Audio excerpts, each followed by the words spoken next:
नमः शिवाय।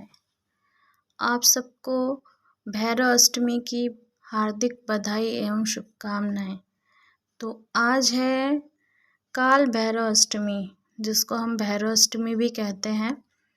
आज के दिन भगवान शिव के रौद्र अवतार काल भैरव जी का जन्म हुआ था और यह मार्गशीर्ष महीने के अष्टमी तिथि मतलब कृष्ण पक्ष की अष्टमी तिथि को इनका जन्म हुआ था, जिसे हम काल भैरव अष्टमी के रूप में मनाते हैं। तो काल भैरव अष्टमी के दिन हमें पूजा ज़रूर करनी चाहिए और इसलिए करनी चाहिए क्योंकि हमारे पाप का, हमारे पुण्य का, हमारे पूरे कर्मों का लेखा जोखा भगवान काल भैरव जी के पास रहता है। मतलब मनुष्य को काल भैरव जी उनके पाप और पुण्य के हिसाब से फल देते हैं और जीवन में जितने प्रकार के भी संकट हैं इन सब से ये हमारी रक्षा भी करते हैं और उसके हिसाब से ये हमारे जीवन में संकट कैसे आना है, किस प्रकार आना है और कैसे उनको दूर करना है, ये सभी बातें भगवान काल भैरव जी के ही ऊपर होती हैं। तो मैं अपने यहाँ आज काल भैरव जयंती की पूजा की हूँ और उसमें किन किन चीज़ों की आवश्यकता होती है, मतलब सामग्री क्या क्या चाहिए।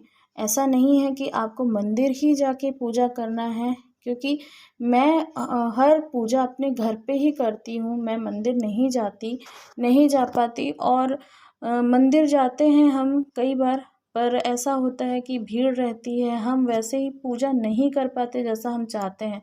हम अपने घर पे भगवान को बैठा के विधिवत हमसे जैसे बनता है हम वैसे पूजा करते हैं। तो भगवान सिर्फ मन और आस्था के देखते हैं, ना कि वो ये देखते हैं कि हम मंदिर जाएं, व्रत रखें, उपवास करें तभी वो खुश होंगे। वो भगवान सिर्फ भाव के भूखे हैं। इसलिए मैं अपने घर की सारी पूजा, जो भी पूजा होती है, मैं घर पे ही करती हूँ और मुझसे जैसे बनता है, मतलब मुझे जैसे पता है, मैं जैसे मेरे को मालूम है कि इस पूजा के पीछे ये कथा है, ये कहानी है, मैं उस हिसाब से वो पूजा करती हूँ। तो मुझे जो पता है मैं उस हिसाब से आज पूजा की हूँ काल भैरव जी की। तो काल भैरव जी के लिए सबसे पहले हमको चाहिए काली तिल, काली उड़द, ये खिचड़ी बनती है आज के दिन, तो ये खिचड़ी का सामान है, कुछ दक्षिणा।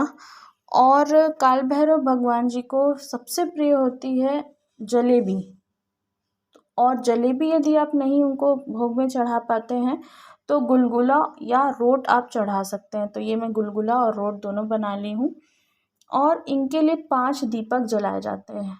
ये दीपक सरसों के होते हैं। आपके पास यदि सरसों का तेल नहीं है, आप सरसों के दीपक नहीं जला पा रहे हैं, तो आप तिल का तेल भी यूज़ कर सकते हैं।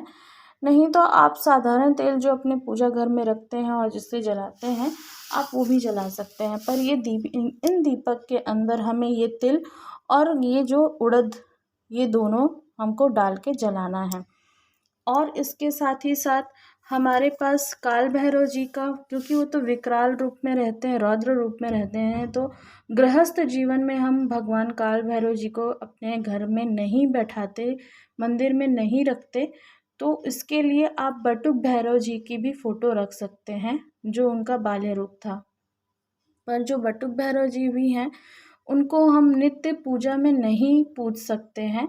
यदि आपके पास है तो आप उनको रख सकते हैं हर अष्टमी के दिन पूजन के लिए, काल भैरव जब अष्टमी आती है, और फिर उसको एक लाल कपड़े में बांध के आप उनको अपने पूजा स्थल में कहीं पे अच्छे से सुरक्षित रख सकते हैं। पर नित्य इनका पूजन नहीं करना चाहिए। इसीलिए मैं या तो शिवलिंग या फिर भगवान भोलेनाथ को आप यहाँ पे बैठा के पूजा कर सकते हैं। तो मैं तो नहीं रखी हूँ, इसलिए मैं भोलेनाथ को ही बैठाई हूँ। और काल भैरव जी को अत्यंत प्रिय है काला रंग, तो इसीलिए हम यहाँ आज के दिन काली चीज़ों का उपयोग करते हैं, तिल और उड़द, और आज के दिन खिचड़ी बनती है। इसीलिए मैं यहाँ पे उनके लिए गुलगुला बनाई हूँ, रोट चढ़ाई हूँ। और भगवान शिव का अत्यंत प्रिय जो है बिलपत्र है। देखिए यहाँ पे काल भैरव जी के लिए कहा जाता है कि नींबू भी चढ़ाया जाता है, क्योंकि जो नींबू होता है वो हमारे परिवार में या हमारे ऊपर जो भी बाधा है उसको पूरा दूर करता है। और अगर हम इनके ऊपर ये नींबू चढ़ाते हैं तो ये हमारे घर में रक्षा करते हैं। तो इसलिए मैं नींबू चढ़ाई हूँ एक। और देखिए आक के पत्ते हैं, शमी का है, मेरे यहाँ पान अभी अभी लगाई हूँ तो पान का पत्ता था, तो अगर आपके पास हो तो आप पान का पत्ता भी चढ़ा सकते हैं और चढ़ाना चाहिए। तो जैसा बनता है आप उस हिसाब से अपनी आस्था के अनुरूप पूजा करिए। पर हाँ, हर व्यक्ति को काल भैरव जी की पूजा करना चाहिए और इनको काला वस्त्र ज़रूर आप दें। यदि आपके पास काला वस्त्र नहीं है तो आप कलावा भी इनको वस्त्र के रूप में दे सकते हैं। तो मेरे पास तो काला था कपड़ा, ब्लाउज पीस था नया, तो मैं इनको ये देखिए अर्पित की हूँ और जनेऊ के रूप में ये कलावा दी हूँ। तो आशा करती हूँ कि आप लोगों को ये वीडियो पसंद आया होगा, और यदि वीडियो पसंद आया होगा तो एक बार लाइक ज़रूर कर दीजिएगा, चैनल को सब्सक्राइब कर दीजिएगा, ताकि मैं आगे भी आपको अपनी पूजा पाठ से जुड़ी चीज़ें, अपनी रोज़ की दिनचर्या और बाकी सब चीज़ें आपके साथ शेयर करती रहूं। तो इसी प्रकार से आप मुझे सपोर्ट करिए, लाइक करिए और खूब सारा प्यार दीजिए। तो फिर मिलते हैं। जैसे काल भैरव जी मेरे घर, मेरे परिवार की रक्षा करे, वैसे आप सब की रक्षा करें, आपको हर मुसीबत, हर बाधा, हर चीज़ों से बचाएं। और काल भैरव जी की पूजा करना बहुत ज़रूरी है। यदि आप इस बार नहीं कर पाए हैं काल भैरव जयंती के दिन पूजा, तो आप अष्टमी तिथि में भी कर सकते हैं, या फिर आप काल भैरव अष्टमी जब भी पड़ेगी कृष्ण पक्ष की अष्टमी तिथि में आप कर सकते हैं। क्योंकि काल भैरव जी का पूजा करने से हमारे ऊपर जो शनि दोष है, राहु दोष है, ये सारे दोष समाप्त हो जाते हैं और उनका असर नहीं के बराबर रहता है। और हमें जो जिस प्रकार का भी भय रहता है, डर रहता है, ये सब भय और डर भी दूर हो जाता है। इसीलिए भगवान काल भैरव जी अपनी कृपा दृष्टि हम सब पर सदा बनाए, अपना आशीर्वाद देते रहें।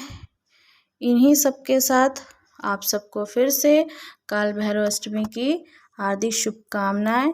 ओम नमः शिवाय।